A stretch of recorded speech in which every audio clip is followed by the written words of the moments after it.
அந்த வழியே தாக்கிட்ட இதெல்லாம் எனக்கு புரியுதுடா அண்ணே. அவளை கொன்னொன்ன அப்பவே செத்துருப்பண்ண. ஆனா என்னால சாவு முடியல. ஏன்னா எனக்கு அப்பா அம்மா எல்லாம் கிடையாது சார். எனக்கு எல்லாமே நீ தானே. என்னை எடுத்து வளர்த்து ஆளாக்குறது எல்லாமே நீ தானே. உன்ன மாதிரி ஒரு அண்ணன் எனக்கு அடுத்த திருப்பத்துல கிடைப்பானாலாம் எனக்கு தெரியாது.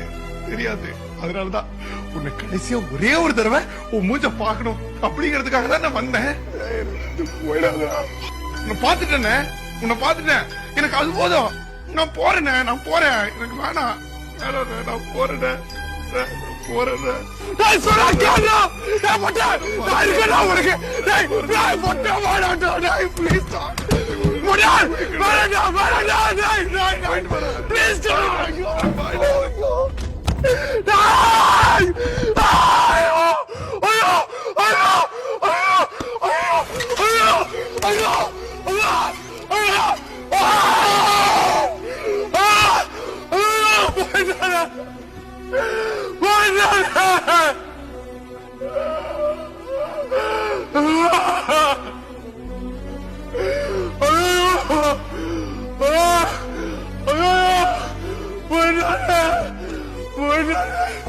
What?